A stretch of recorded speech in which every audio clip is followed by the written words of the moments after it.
to blow your mind. Talking absolute DC and leaving everything else behind. Sayako, it's the Weird Science DC Comics Absolute DC Show. It's the Weird Science DC Comics Absolute DC Show. So let's go.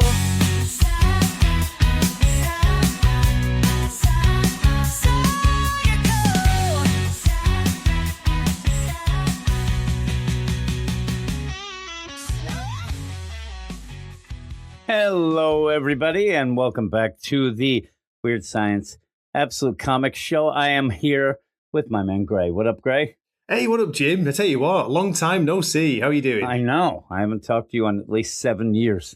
Are you Genki? It seemed like a long time not Genki. I will never be Genki. But here we are, and we'll be talking about Absolute Batman that came out last week. Let's do it. Batman number 22. If you're wondering, we are not talking about Absolute Green Arrow, and I blame Brad 100%. Brad, if anybody wants to hear anything about that, go talk to Brad. Tell Brad to record it because I'm not touching it. But here we are for this one. Shots fired. I wanted to be able to have to say the last word on the show. He actually said he was sick of hearing me and Gray's bad takes. And that's actually an exact quote, right? That's what he said. So he'll never hear them again. So here is Batman, Absolute Batman number 22. You get a origin of Harley. I don't know about you, but I kind of guessed the twist at like page 4. Yeah. But it was okay. You also find a bigger thing, I thought. I mean, the idea that Harley, and what we'll get to by the end, I'll spoil it now, that Joker is her dad. I think the bigger thing is that there's a possibility. It might be a fake. It might be, but the possibility that Thomas Wayne is alive. That's crazy. That is crazy thing ever. But again, it's set up with the idea of Harley saying, this guy manipulates things. He throws things out there. Everything's fake. And then, we'll see. But it'll definitely screw with Bruce. But I'll give you the credits here. It is the Strawman Part 4, The Crooked House, written by Scott Snyder, art by Werther Adela, who you have informed me as the artist on Someone Save the Children. I think someone should save the pencils. Somebody's killing the children, Jim. Come on, what are you talking about? Somebody should save you, I think. Yeah, well, what it is somebody's art is killing my fucking eyes, is what's going on, because I cannot stand this art, and I can't express how much I detest it. I'm telling you, we had that one issue before. We talked about it just recently. The idea that, first off, is Nick Dragotta the actual artist on the book, or is he a fill-in artist? Because I swear to God, he's never on the book. But we talked about that first fill-in artist, and we said, boy, that really threw us for a loop way back. I wish I could remember his name, or actually, I'm glad I don't. But with this is the worst art this book has had, and I don't care what anybody says. If you're a fan of that other book with the old James Tynion, that's who does it, right? Yeah, Tiny Onion, the fourth. Yeah. So if you're like, oh, but Jim, this art's good, I say, no, you're blind, because it's awful. It made my eyes bleed. Frank Martin on colors, Tom Napolitano on letters, and also usually I can get by with. I'm not a big art guy anyway, and I could get by with I like the story, so I still not gonna dock it for points, because my score is docked a lot because of this art. I could not follow anything that happened with the Robins. They're going around. It looked like first off, it looked like just a bunch of blobs walking around. And believe me, I know what a blob looks like. Sabrina Fuchs, so does Steve editor. McQueen. Yeah, exactly. Katie Q. I just meant when I look in the mirror. Katie Q on editor, Chris Conroy, executive editor. So we're going to get Harley's origin. And one of the things with anything Harley, now this is the Absolute Universe, but usually what you'll get is that idea. They've done it so many times of, I had a great childhood. And then you'll see it wasn't so great. And then she'll be like, I was a good girl at school. And then you'll see she set it on fire. Stuff like that. But this is a different Harley. So you end up Jim, can I ask you, before we even get into that, I remember last issue, we ended on a massive cliffhanger. Last issue, we had Jack Grimm confronting Bruce Wayne on his work site, remember, on that scaffolding? Yeah. And that's how it ended. And we're just left, what happened with him? Now he's running through the tunnels.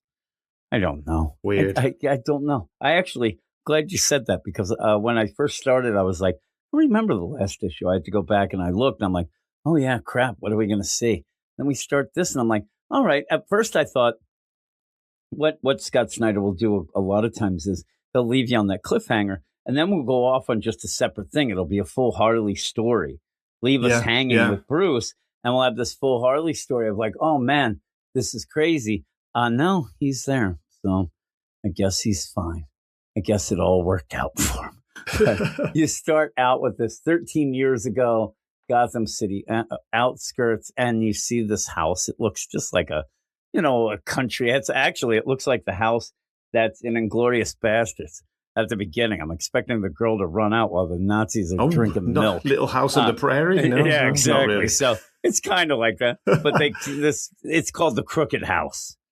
So you see that Harley's there in bed as a little girl, and her mom is trying to cheer her up and trying to make her be able to go to sleep without the light on. I don't know. Just keep the light on, please. But she's talking about, Harley, I named you Harlequin. They have these mallets, and they can bash the boogeymen and the bad guys, and it'll be great. And she's like, no, this isn't real. This is a dumb toy. I'm in trouble. And another thing with that is she keeps trying to write letters to her father. Her father is not there. At this point, I'm like, okay, we'll see. A couple pages into the Harley stuff, like I said, I'm like, yeah, I think the Joker's her dad, which I'm kind of glad, because I don't need, the sexed up Harley going after Joker, stuff like that. It's her mom that ends up being it. She's almost like Harley Jr. in this, as you see, her mom is kind of taking the Harlequin persona as well. Yeah, we will see more of that, won't we, later on? Yeah. Yeah. So you see she's afraid of the monster in the door in the closet. The monster in the closet, Jim. Oh my God. So it's fine. And the whole thing is, even if it's not true, it's true. Even if it's not true, it's true. This will tie into the stuff with the Scarecrow. Like the Scarecrow messes with you in the way of, hey, it might not be true, but it's true. But if it isn't true, it isn't true. It is. All that. I'm getting flashbacks to Si Spurrier's Flash Run. Was it both things can be true at the same time? You don't want to be getting those flashbacks. So you end up where the whole play of this is you're going to get the origin of Harley. Batman's going to just beat the crap out of people for a while, but then eventually it leads to that Thomas Wayne reveal. But the whole play is what is true and what isn't true. But sometimes it doesn't matter, because it's still as scary. It's still, in your mind, and it's still dominating things. It's fine.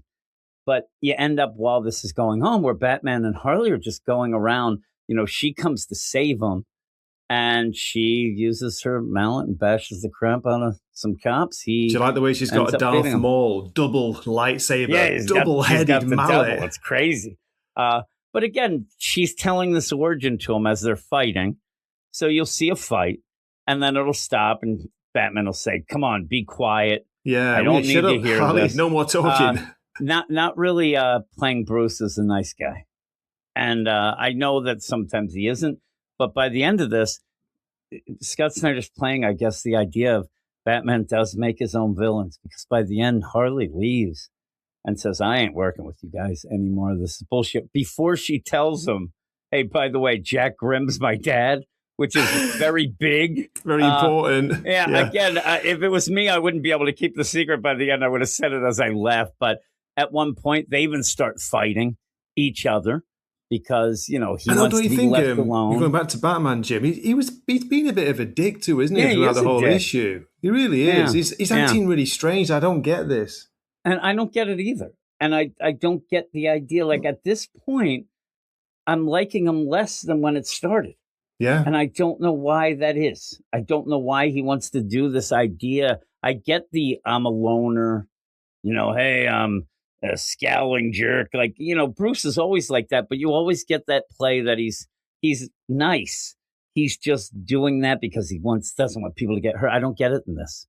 I don't get the idea. Oh, he's just doesn't want Harley to be hurt, or it just plays up as kind of too miserable and dark, like way more than Batman. Yeah. But he ends up where, again, she has to kind of save his ass because he's just wandering around. She's the one who knows where to go, and even says at a point, the Red Hood gang ended up having to kind of hide a lot. So I know these tunnels and we can get by us. This crazy brute squad is after him. In the meantime, I forgot the Robins were even still after him when we finally get to them, and they're a mess. But you keep going back to her as a little girl. Then she's a little older. You end up where her mom says that she's on to Jack Grimm. He's involved in doing things to hurt people. She's going to expose him. She's going to do this. Not quite what happens. And then Harley goes into the closet that she was afraid of. And this Scott Snyder always paces it pretty well, where you have the Batman stuff, then the Harley, right? And so yeah, it is paced pretty well. It goes pretty fast for me as well. To be honest, like the first time I read it, I got really pulled into this. Really, yeah, I thought the Harley stuff too was pretty good. Yeah, it wasn't overlong. It wasn't too much. Yeah, but you get little, like, that's how he paces it. You get like 1 or 2 pages of the Harley stuff, then you go back to Action City, and then we go back to the Harley stuff. Was it the Robins as Akira from the Akira movie on the bikes, like flying down the tunnels, but it's so blurry that you can't even see them, as you were saying. Yeah. Which one's which, Jim? Which Robin's which? I don't know. It's Blur Kira. That's the thing. I've already had corny problems but true. with Am I right? With different art. I've had problems with differentiating the Robins. They're in these mecha. We don't really. It's not even like you get the idea of, like, say it was Nightwing, Flash. Like, you'd have these things that would personify their characters. They're all kind of alike. Yes, they do look the same. It's almost at points in this. It's as if you tuned into the Power Rangers and they were all gray. And I don't mean you. Oh my God, imagine that. You know what I mean? Like, all of them are kind of the same mix of colors. And there's one scene here. There's one panel I was looking at. There's 3 of them on bikes, and they're all wearing the same costume. It's hard to see. That's what I'm saying. They've got different coloured bikes. That's all. So you've got to remember, like the Teenage Mutant Ninja Turtles, which colour headband they've got. And half the time you don't even see the bikes. No, you don't. And then you end up where they're zipping around, yelling at each other. And I could only go by the dialogue. I could not sit there and go, oh, man, like if all of a sudden they showed up and, oh, man, Jason looks cool. I don't even know what he looks like.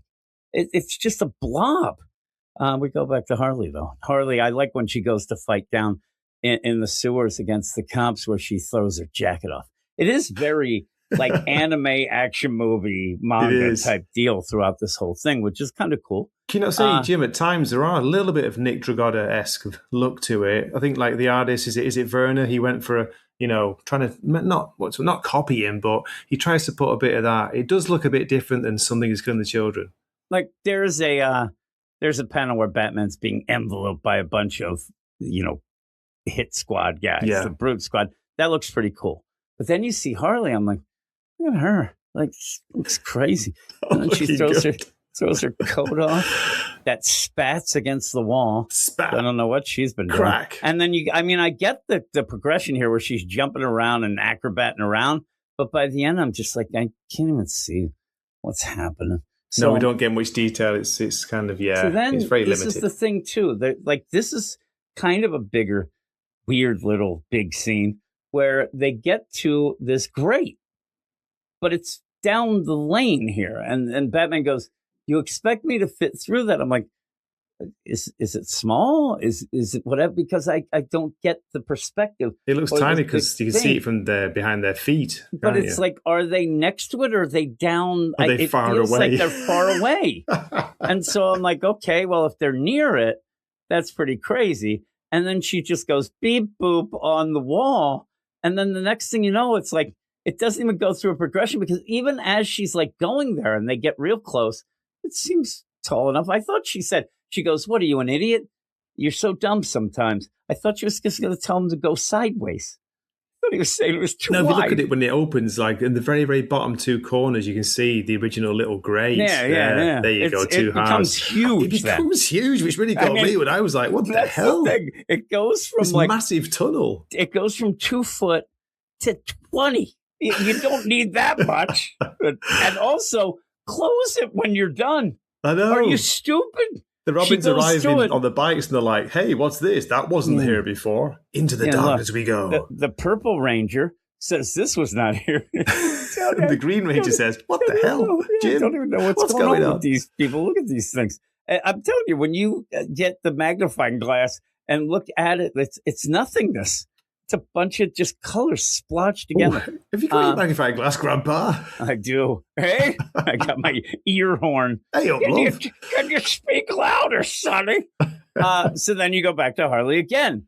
And she's thinking of, hey, my dad got a hold of me. I finally got a hold of my dad. He's very worried. Like she's writing and saying, listen, Daddy-O, Mom's looking into Jack Grimm's stuff, and I think it might be dangerous. And he's writing back, yeah, I think I'm going to have to settle this. I'll be back at your birthday. We'll figure out what's going on here. But in the meantime, Harley goes down with her hammer. She goes into the closet again and figures out, oh my God, there's this like touch screen in the back. And she hits it and goes down the elevator. A secret elevator, Jim. Hiding in your closet. Unbelievable. Exactly. So it's like the Lion, the Witch, and the awful drawing. You end up where she goes down. And again, this is where it bounces back and forth. But what she sees then is her mom is doing crazy experiments on people. Oh my God, there's some incredible, little, tips of the hats to some cool, Batman rogues, aren't there? But horrific versions, Jim. The weirdest thing is Zaz is there. Zaz was being followed in the one past issue by Two-Face, and we thought that he might have killed him. And then this Zaz is down there and some other... I don't know. Some cannibal Zaz comes out of him. Tweedledum there. Tweedledee and Tweedledum That's got to be the Calendar Man, isn't it? Coming out of... Now, maybe that is the Calendar his Man. body, You're right. his own body. He says Look at he ate that. his way out of the body. So somebody's coming out of Calendar Man. Yeah, for some reason I thought it was Zaz, but you're right. It's Calendar Man. And and then her mom's like insane. Her mom's like, oh, this is the experiment. Grabs Harley in the shoulder. She turns around. It's her mum. But what is she wearing, man? Oh, my God. The Harlequin. Well, she's got the Harlequin hat on, kind it's of. covered in blood, it seems like, to be. Like I said, she's more like the Harley. And Harley's Harley Jr. At least she's doing some good things. But her mom's insane. She's like, yeah, she's what's gone. Going she's on, lost Mom? it. It's like, this is bad. What happened to you? And she's like, we've almost got breakthroughs. And it seems as if this is the beginning of Dr. Arkham, who her mom is, and the Crooked House is like an Arkham. She wasn't my mum anymore. She belonged to that place. She was Dr. Arkham. Dun, dun, dun. Yeah, so you get that. In the meantime, the Robins are chasing Batman. At this one point, you look and they're like the giant mechas above, but it blends into... Nothing is good with this art. I'm telling you, it's so bad. You get a close-up of like one of the Robins, like eye and nose and eyebrow. That's all you see. You have no idea who it is. I have no idea. So you just go with it. And they get a ping down in the deal. They've already gotten it. They're looking for him. They end up finding that tunnel. So they're trying to find Batman. And Batman just kind of keeps walking forward. And Harley says, why are you being a jerk? Let's fight. They start fighting, and he breaks her hammer, the one thing she has. And he's like, what a dick. She's pissed, and she's like, I'm leaving. Well, that's it. At first, he wouldn't listen to her story, kept telling her to shut up. Then he was, he fights her, he breaks her mallet, oh my God. And she just, no wonder she goes off in a huff. She's like, right, we're done. We're done now. Red Hood Gang, you're done with us. Harley's big, remember she had that big speech to Alfred about the bats last issue. Yeah. Oh, the bats in the colony. And if one leaves, it can come back generations later and it'll know just to send out drones. I'm getting the idea. The bitch talks too much. I don't want to, be awful, but I get it. She does. But Batman, he's got to be nicer.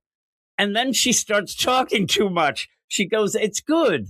But this is what I think gets her in trouble. She starts talking about scarecrows. I know. She's very big on these stories. It works, and I think it's neat. The one thing that it puts to light is We haven't seen Scarecrow, and he's the best character in this damn book, and I want to see more of him. So she's like, listen, you know why the crows hate scarecrows? It's not because they think it's a guy. They don't know what it is. It's something between straw and a man. Ooh. And then she says they're afraid of what they don't know.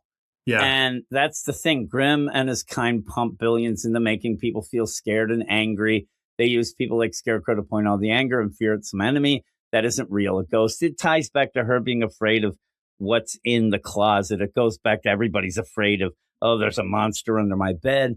But they're manipulating things in all sorts of ways.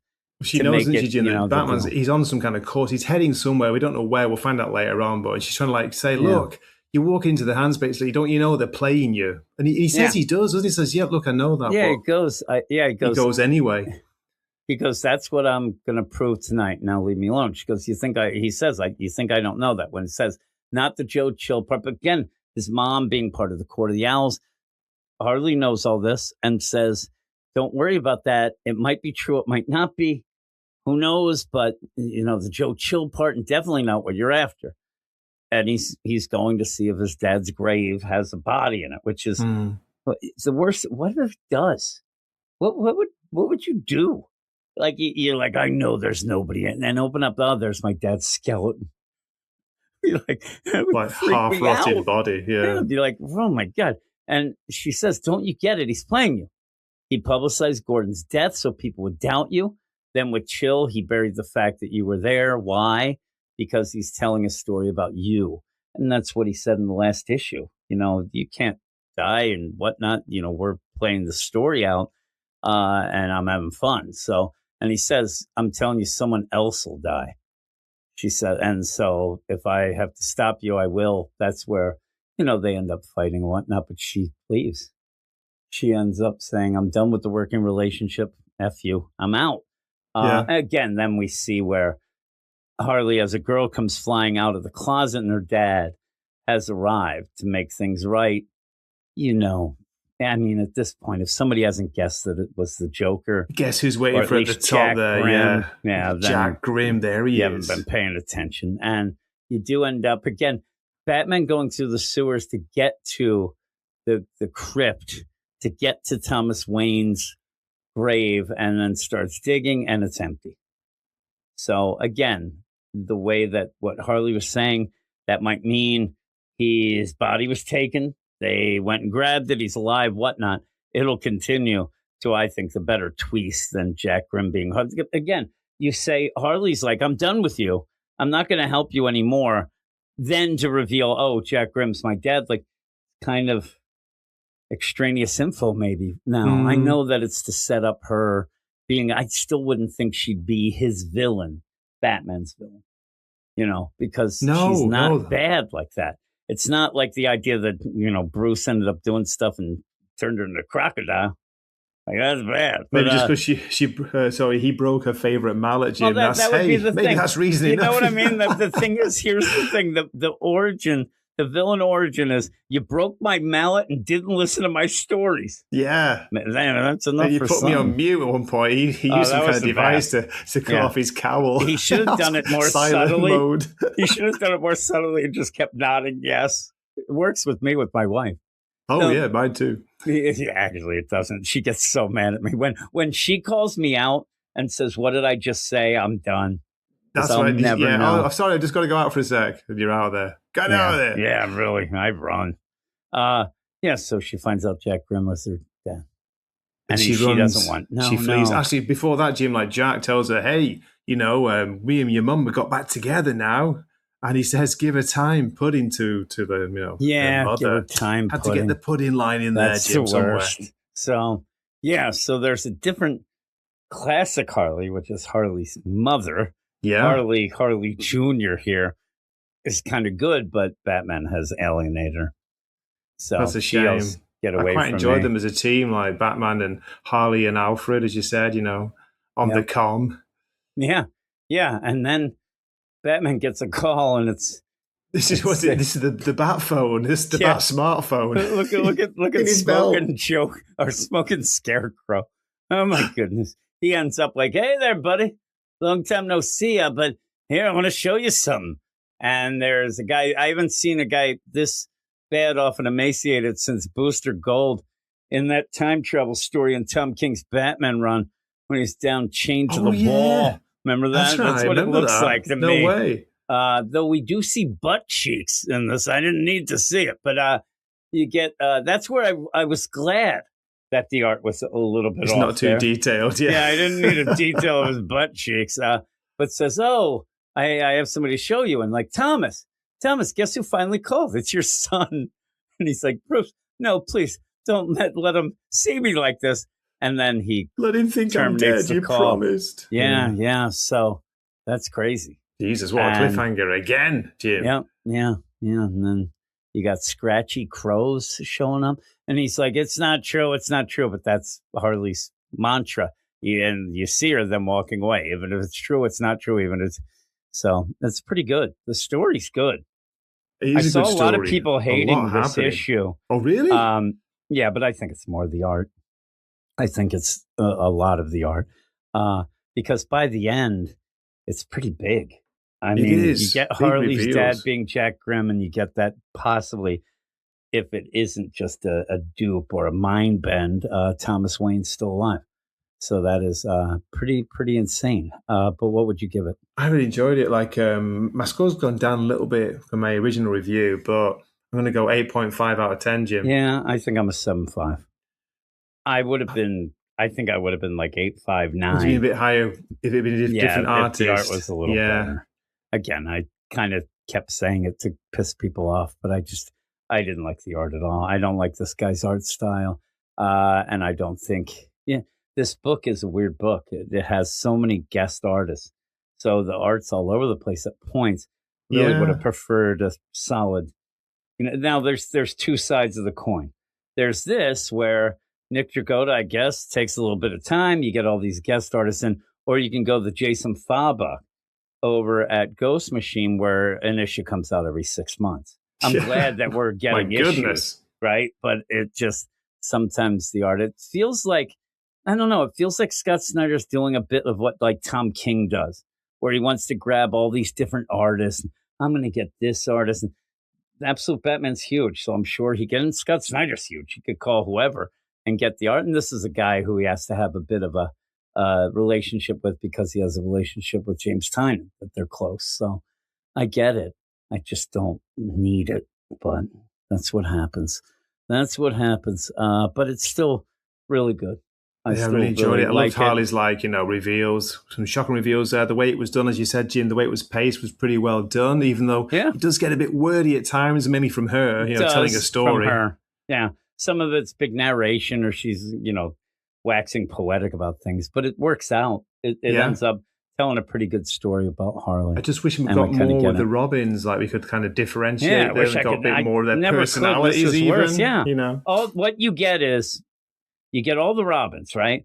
And all they are upset about is Jason. That's it. Everybody, Jason, you're doing Jason.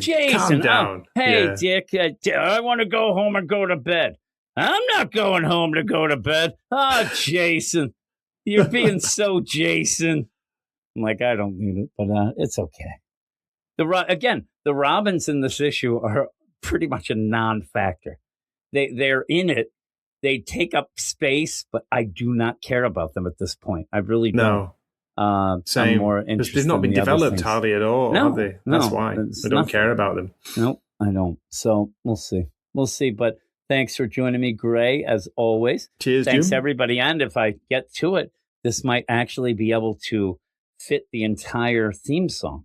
If I can get to the editing and put it up on Friday night, wouldn't that be crazy? That'd be awesome. Wouldn't that be crazy? I think I might be able to do it. We will see. It's hot here on the East Coast of the U.S., but it's starting to cool down now. It's hot and humid as hell. It's not so much the heat here, it's the humidity, Jim. Humidity. Do you get that where you are as well? Oh, yeah, it's pretty bad. My son, Zach, is in Arizona right now, and he's sending me like, hey, it's 118, but there's no humidity. I'm like, I don't give a shit. Was he 118? Arizona, get out of town. Yeah, hot and dry. He wants to move there. I told him, and I'm not even joking. If he moves to Arizona, I will never see him again because I don't think that I will be living that much longer. And I don't think he'll be visiting that many times. He's in Arizona. That's a far ways away. Is it a ways away? Okay. Oh, it's ways away. And I just don't think he'll visit in the next 5 to 10 years. I ain't got much time left. The clock is ticking. I woke up this morning, the Grim Reaper was hanging over me. Come on, Jim. You say that, but you know what you say about a creaking gate. Yeah, They go on forever. I'm telling you. The Grim Reaper had like a mirror up to see if I was still breathing. He was ready to take me. But that's that. I have had some problems. Do you fear the Reaper? I feel better Jim? now. That's the question. No, I actually don't. I'll actually welcome. He'll be like, you are the only one who's ever given me a hug when he saw me.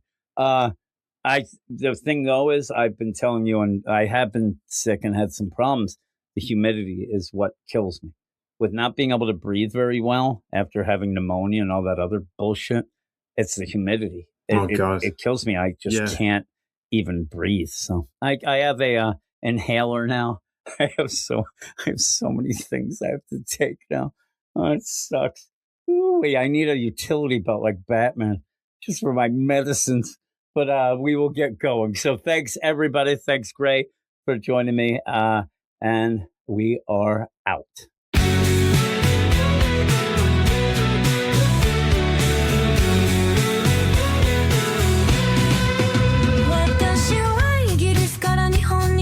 しました感動して感謝しました本当に大好きです私は普通の男ではありません私はもう本性の愛です私にからかわないでくださいそうしないとあなたは消えてしまいます私は普通の男ですでも私はあなたを殺しますだからそのまま受け取ってください足元に注意した方がいいよ準備をしてくださいフォローしないと大変なことになりますよ私に伝わらない私はあなたを殺します私は日本の愛ですあなたは警告されました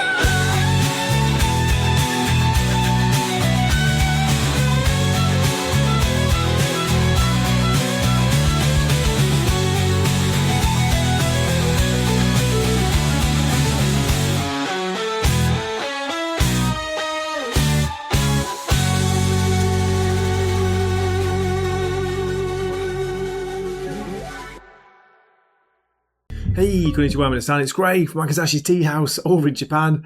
How are you doing? Are you good? Are you Genki? I'm pretty good, thanks. Hot, sticky and humid, and looking forward to the England-Argentina game tomorrow morning, my time. But let's get into the review. Today we have Absolute Green Arrow issue 3. It's written by Pornsak Pichetshote, or Piteshote. Don't know how to say his name, but it's an awesome name, isn't it? What do you reckon? Arts by Rafael Albuquerque. Marcelo Maiolo on colours, Jeff Powell on letters. This is edited by Katie Kubert, and the main cover here is by Albuquerque and Maiolo. Pretty awesome main cover, isn't it? Looks cool. Let me show you the Dan Panosian variant. It's my favourite of the 2 or 3 variant covers available. This one here, what do you think? Which one would you go for? The main cover, which I think is deadly, but the Panosian is always worth a look as well. Okay, so we're going to get into this. This is actually the Longbow Killer Chapter 3. Now, I haven't reviewed this issue yet on my channel, but I did a couple of joint reviews with Jim Werner from Weird Science Comics. Do check out his Patreon. The reviews are on there if you're interested. I've not been totally sold on the series yet, but hey, I'm still open to it, and I always give a new series 3 issues. I've been a big fan of the Absolute Batman series, Absolute Wonder Woman, Superman kind of running a bit hot and cold, but yeah, I'm loving the main title Batman. I think it's awesome. Wonder Woman's a fresh of fresh air too. So yeah, I'm hoping this is going to pick up, but let's get into it anyway. I'm going to give you a full spoiler-filled review, okay? So just warning you now, and I'll drop a score at the end. So please keep watching. Here we go. Okay, so we open with a bit of a flashback of Black Canary's fighting days. and she's talking to somebody who it turns out is an old friend of her dad's from the police force. She'd asked him to find out any information he could on the boy that they found. If you remember the end of issue 1, the boy in what was it, like Oliver Queen's kind of secret room in his cave or whatever, his Green Arrow cave. The guy, like the boy who had like eyes all over his body, really freaky. And if you look at the top panel here on the right-hand page, you can see it kind of flashbacks in the window to that scene. All the policeman could find out was the name, Guillermo Garcia, a runaway. No leads on why Queen was trapping him or kidnapped him, which sounds insane, right? Then Canary mentions the boy's body having eyes all over it, and the guy freaks out. His reaction is like, what? So obviously he's not being told what's really going on. And then he's asking, what's going on, Dinah? She's worried maybe she put a target on this guy, just for asking about it, just for like looking into this case. He's like, your dad was my best friend on the force. Me and you are family, whether he likes it or not. On the next page here, she talks a bit more about the past and how there were problems with her mum and the dad, and dad's not been in touch with his old members of the force. Dad always wanted to believe there was more to what mum did, that the world's more complex and the people we love betraying us. But the world's simple, simply hard. Nice writing. Then she goes off. She's got one more lead, she says. Then we get this next page here. It's days ago, so a kind of mini flashback. It's the Green Arrow, the longbow killer. He's tracked somebody down. They're down on the floor, begging him not to kill him because I'm just an actor. Turns out it was a trap. Freeze! Yes, they thought they had him trapped, but no, he'd rigged the place with explosives by the window, like it blows the windows out. We see the longbow killer like firing off some arrows, making a way out for him. He's got handhelds with the arrows on the wall, if you can see there, creating his own escape route. Then on the next page, we jump to now, present day, an arrow flying through the air. It thunks into the coat, just above the shoulder of Roy Harper. Apparently, he's one of Ollie's best friends. He made millions off a price comparison app for prescription meds. Fascinating, I know. He was at the top of Hammond's suspect list. So I know who Roy Harper is, but in this is the Absolute Universe version, yeah? He's no idea who Black Canary is. Who the hell are you? Canary's not messing around. She's loading up another arrow and she's like, okay, either explain why I found this on your coffee table or hope my aim doesn't get worse. Now, there's a lot going on here, so do try and keep up. She's got him in her sights and you can see there's a gun on the table there as well, which he's got. He looks towards it and she's like, don't. Trust me, Harper, you aren't fast enough. Not against me. That's confidence, isn't it? Roy Harper's like, what are you waiting for? Kill me like you killed Oliver. So he believes that she's killed him, which is crazy, right? Canary's saying, this is just about revenge, is it? You're so obsessed with Oliver Queen that you'd kill for him, you'd steal his corpse, which is reference to last issue when he was like digging up the grave. You're blaming that on me? We have you on camera digging up his grave, she says. Yeah, but that was to prove that there was nothing in the coffin, nobody there. Hammond stole his body, says Roy. Because, here we go, folks, Ollie's still alive. Dun dun dun. No way! Then on the next page, as you can see, we jump back to the longbow killer days ago. He's cornered on a roof. They have people like staked out on the rooftops, like basically anticipating he was going to run for it. Why don't you turn around slowly? And then I'm not even sure what happens here, but the deadly Green Arrow, the killer, he throws some kind of, spinning, throwing knives and chops off people's heads, arms, flying. They're shooting at him. They're missing. He's running. Tell you what, man, these security guards, they're not very good, are they? The action continues on the next page here, 2 pages of it. We see the longbow killer jumping off the roof. He lands. There are two young guys there. I think they've been like spray painting the walls or whatever. Black Canary comes flying out the door there.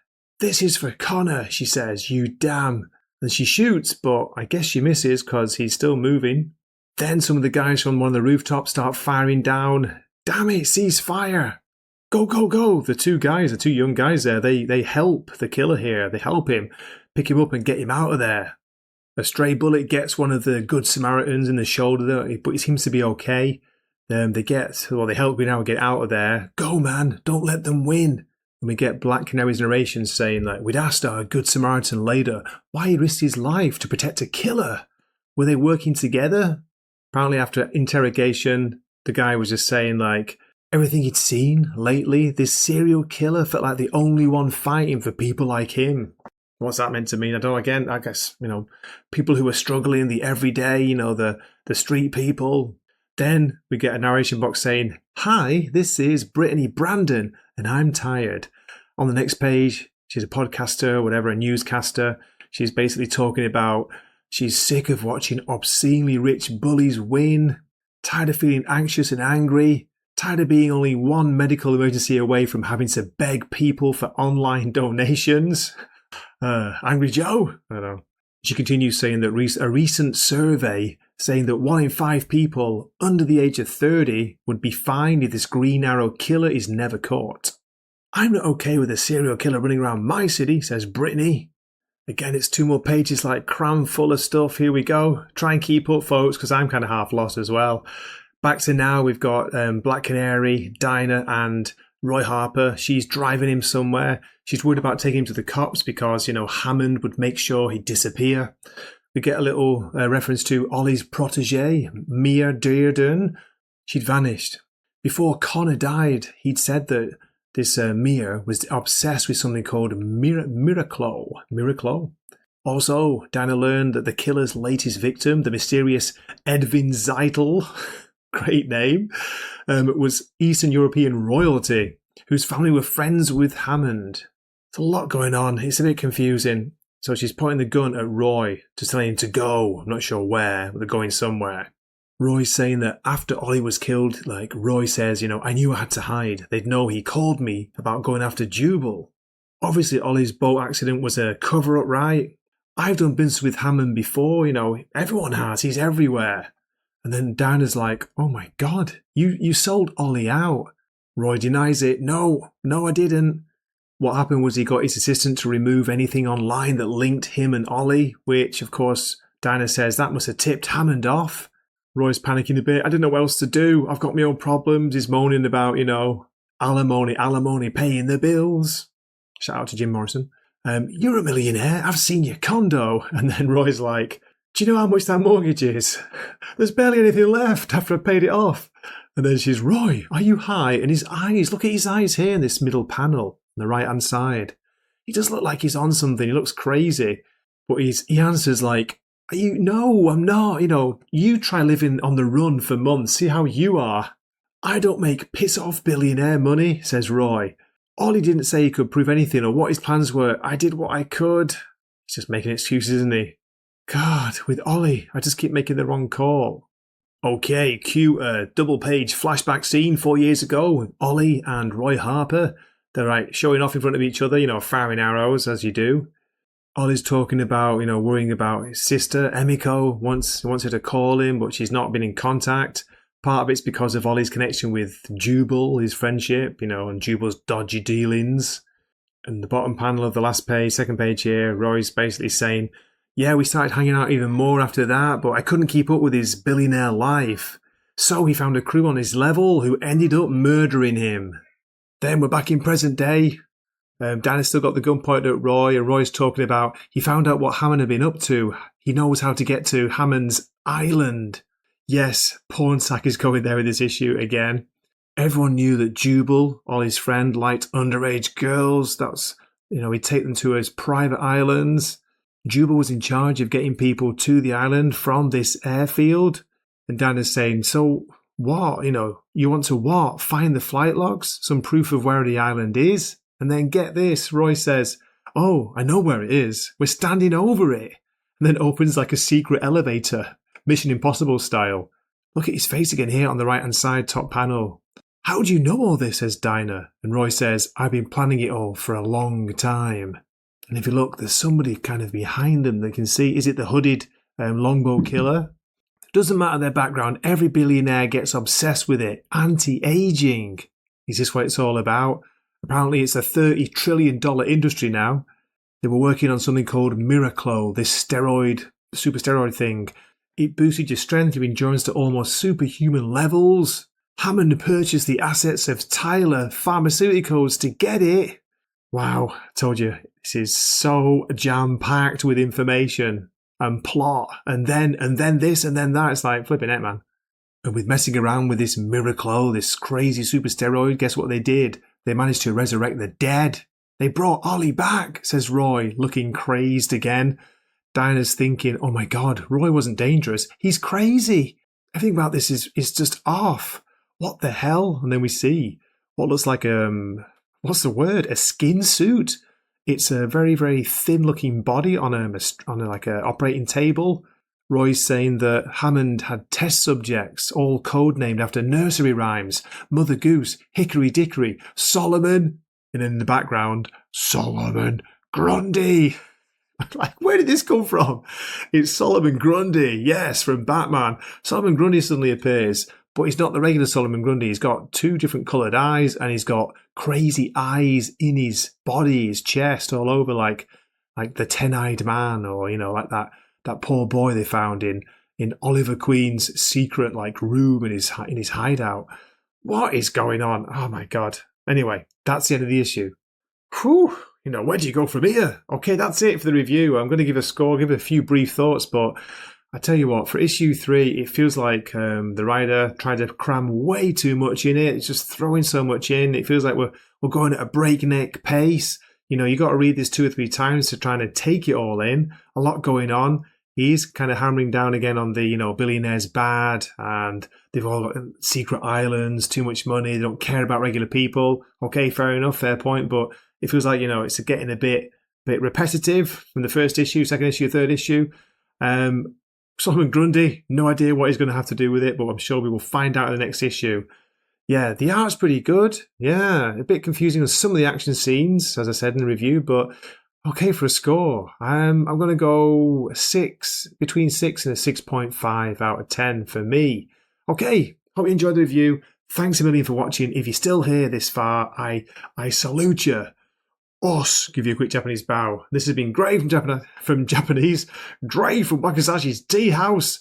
Can't get his words out. Completely knackered. Going to bed soon. Matane. He swaps his longsword for a wakizashi,